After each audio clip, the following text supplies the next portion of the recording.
जय हिंद फ्रेंड्स, मैं हूं आपका साथी भूतपूर्व सैनिक मनोज सिंह और आपका अपने YouTube channel ex army soldier में स्वागत है। फ्रेंड्स, आज की वीडियो में मैं आपको बताऊंगा आरवीसी कोर के बारे में, यानी कि remount veterinary core nursing assistant trade के बारे में। साथ ही आप लोगों को पूरी डिटेल से बताऊंगा कि army medical corps nursing assistant और आरवीसी कोर नर्सिंग असिस्टेंट में क्या डिफरेंसेस होता है, दोनों का क्या काम होता है, दोनों के डॉक्टर्स या दोनों किस पे ट्रीटमेंट करते हैं, क्या उनका फील्ड रहता है, आपको पूरी कंप्लीट जानकारी दूंगा। लेकिन वीडियो में आगे बढ़ने से पहले छोटी सी रिक्वेस्ट है कि चैनल अभी तक सब्सक्राइब नहीं किया है तो सब्सक्राइब कर लें। यहाँ पर आपको जेन्युइन कंटेंट मिलता है, आर्मी से रिलेटेड न्यू भर्ती नोटिफिकेशन की जानकारी भी आपको इसी चैनल के माध्यम से मिलती है। तो friends, without wasting any time मैं आपको बताता हूँ रिमाउंट वेटनरी कोर के बारे में। तो फ्रेंड्स, रिमाउंट वेटनरी कोर जिसका कि मोटो है पशु सेवा अस्माकम धर्म, और जैसे आपने देखा होगा कि एएमसी का मोटो है सेवा अस्माकम धर्म, यानी कि एक ट्रेड लेकिन दोनों ही अलग अलग डिपार्टमेंट हो जाते हैं। लेकिन बात एक ही है, हॉस्पिटल आरवीसी के भी हॉस्पिटल होते हैं और एएमसी के भी हॉस्पिटल होते हैं। तो एएमसी के जो हॉस्पिटल्स होते हैं उनमें ट्रीटमेंट होता है सेना के जवानों का, और आरवीसी के जो ट्रीटमेंट होता है वो होता है आपके सेना में काम आने वाले जो पशु होते हैं उनके ट्रीटमेंट का काम होता है आरवीसी का। तो आरवीसी जिस प्रकार सेना में डॉक्टर के साथ में नर्सिंग असिस्टेंट होते हैं, उसी प्रकार रिमाउंट वेटनरी कोर के जो एनिमल्स डॉक्टर्स होते हैं उनके साथ में जो असिस्ट होते हैं नर्सिंग असिस्टेंट, तो वो आरवीसी के ही होते हैं। तो एक का काम है जवानों की ट्रीटमेंट या जवानों को हॉस्पिटल्स में सेवाएं देना, और एक का काम होता है जवानों के काम में आने वाले, जो सेना के काम में आने वाले पशु हैं उनके ट्रीटमेंट देना। तो आपने देखा होगा कि जो आर्मी में, जो मैं आपको थोड़ा बता देता हूँ कि आर्मी में कौन कौन से हम जो पशु है वो काम में लेते हैं। आपने देखा होगा हमारा एक एटी कंपनी होता है, यानी कि एनिमल ट्रांसपोर्ट कंपनी, और जो कि होती है आपकी एसी की। तो फ्रेंड्स, आपने देखा होगा कि एसी के एटी कंपनी होती है, यानी कि एनिमल ट्रांसपोर्ट कंपनी, जिसमें कि आपने देखा होगा कि जो हमारे जिसको हम अपनी हिंदी भाषा में खच्चर बोलते हैं, या घोड़े, या बहुत सारी ऐसी जगह जहाँ पे कि दुर्गम पहाड़ी क्षेत्र है जहाँ पर कि रोड नहीं होती है। और आपने देखा होगा चाहे बॉर्डर्स का एरिया, चाहे बहुत सारा ऐसा हाइट का एरिया, जैसे आपका नॉर्थ ईस्ट का हो गया, लद्दाख का हो गया, आपका JNK के कई इलाके हो गए, जहाँ पर बहुत सारी ऐसी जगह हैं जहाँ पे रोड नहीं जाती है, पहाड़ी दुर्गम क्षेत्र है। तो वहाँ जहाँ सेना डिप्लॉय रहती है, तो उनके खान पान या उनको जो ट्रांसपोर्टेशन को ले जाने के लिए इन पशुओं का इस्तेमाल किया जाता है। अब इस्तेमाल किया जाता है तो ये भी जिस प्रकार इंसान कभी बीमार हो जाता है, दुख तकलीफ हो जाती है, तो उसी प्रकार पशुओं का भी है। तो पशुओं को ट्रीटमेंट करने के लिए जो ट्रेड के बंदे काम होते हैं, तो वो कहलाते हैं आपके आरवीसी के नर्सिंग असिस्टेंट।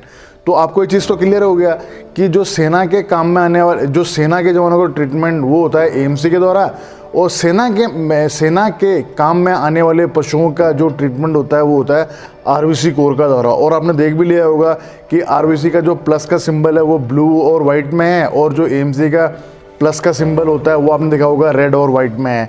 तो ये डिफरेंसेस हो गए। और ये तो मैंने आपको बता दिया एटी का।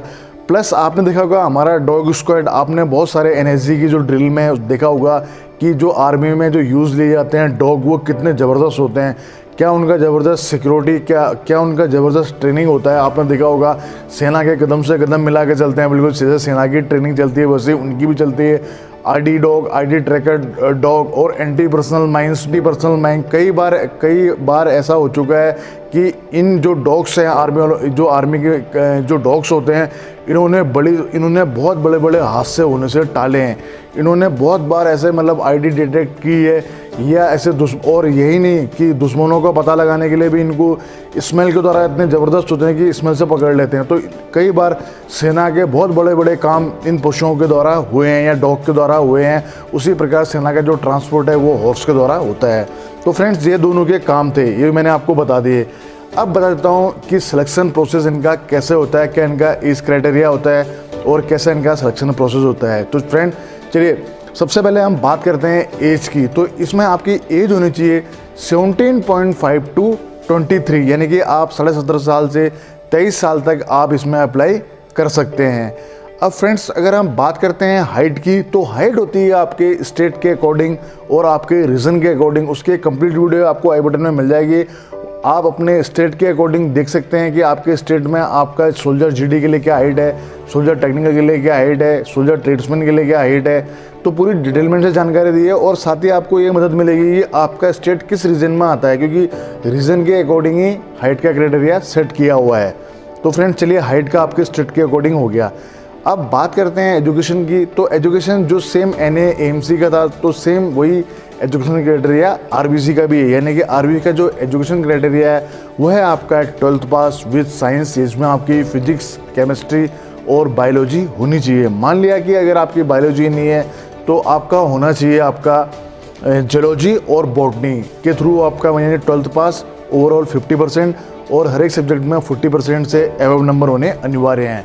तो ये है आपका एजुकेशन का क्राइटेरिया कि आपको एजुकेशन RBC के लिए 12th पास, साइंस विद 50% और हर एक सब्जेक्ट में 40% से एबव और इंग्लिश होना भी आपका अनिवार्य है। फ्रेंड्स, ये हो गया आपका एजुकेशन क्राइटेरिया। उसके बाद में फिर आपकी फिजिकल टेस्ट होता है, जिसमें आपकी 1600 मीटर की दौड़ होती है और आपका 9 फीट डिच होता है, जिग-जैग बैलेंस होता है। और दौड़ के लिए आपको पता है कि आपको 5 मिनट 30 सेकंड से 5 मिनट 45 सेकंड तक में आपको आना पड़ता है। अगर आप 5 मिनट 30 सेकंड से पहले आ जाते हैं तो आपको एक्सीलेंट में रखा जाएगा। अगर आप 5 मिनट 45 सेकंड तक आते हैं, 30 से ऊपर और 45 से नीचे आते हैं, तो आपको सेकंड ग्रुप में रखा जाएगा। उसी प्रकार जो नेक्स्ट इवेंट होता है आपका, वो होता है पुलअप का। 10 पुलअप के आपके 40 नंबर हैं। इसी प्रकार पुलअप के आपके स्टेप बाय स्टेप नंबर कम होते चले जाते हैं, लेकिन 10 नंबर अगर आपने 10 पुलअप कर लिए तो आपको 40 नंबर मिलते हैं। और उसका जो नेक्स्ट इवेंट होता है वो होता है आपका जिग-जैग बैलेंसिंग का, जिसमें सिर्फ आपको पास होना होता है। और तीसरा होता है आपका 9 फीट डिच का, यानी कि आपको 9 फीट का गड्ढा कूदना होता है। तो फ्रेंड्स, ये था आपका फिजिकल। इसके बाद में जो फिट हो जाता है वो जाता है आपका मेडिकल। और आपको पता ही है कि आर्मी में मेडिकल मस्ट इम्पॉर्टेंट होता है। आपके आर्मी मेडिकल में ये देखा जाता है कि आपकी फिजिकल के साथ साथ में मेंटली हेल्थ भी अच्छा हो, आपकी बॉडी फिटनेस हो। मेडिकल को लेकर जल्द एक वीडियो बनाऊंगा, आपको सारे डाउट्स क्लियर हो जाएंगे। तो जो फिजिकल और मेडिकल में क्लियर कर जाता है, उसका नेक्स्ट स्टेप होता है आपका रिटन एग्ज़ाम का। और रिटन एग्ज़ाम के आधार पर ही आपकी मेरिट बनती है। और यहाँ पर आपके फिजिकल के नंबर काउंट नहीं होते हैं, यहाँ सिर्फ आपके रिटन के जो नंबर हैं वो काउंट होते हैं। अगर आप लोग कमेंट्स करो तो आपको बता दूंगा कि नर्सिंग असिस्टेंट का रिटन सिलेबस या पैटर्न कैसा होता है, आप लोगों को पूरा नेक्स्ट वीडियो में बता दूंगा। अगर आप लोगों ने कमेंट्स किया तो कमेंट्स में आप लोग ज़रूर बताना। तो फ्रेंड्स, फाइनल सिलेक्शन के बाद में अगर आप सिलेक्ट हो जाते हैं, अगर आप AMC नर्सिंग असिस्टेंट के लिए कर रहे हैं तो आप जाएंगे ट्रेनिंग के लिए लखनऊ। अगर आप RBC यानी कि रिमाउंट वेटनरी कोर में सिलेक्शन हो गया आपका, तो आप लोग जाएंगे ट्रेनिंग के लिए मेरठ। और दोनों ही यूपी में है, चाहे AMC का सेंटर लखनऊ में हो, चाहे आप मेरठ में चले जाएं, दोनों सेंटर आपके उत्तर प्रदेश में है। तो फ्रेंड्स, ये था ट्रेनिंग सेंटर और दोनों के मैंने आपको काम बता दिए। एक का काम है जवानों की सेवा करना, एक का काम है कि आर्मी में आने वाले पशुओं का ट्रीटमेंट में सेवा करना या मदद करना डॉक्टर के साथ में।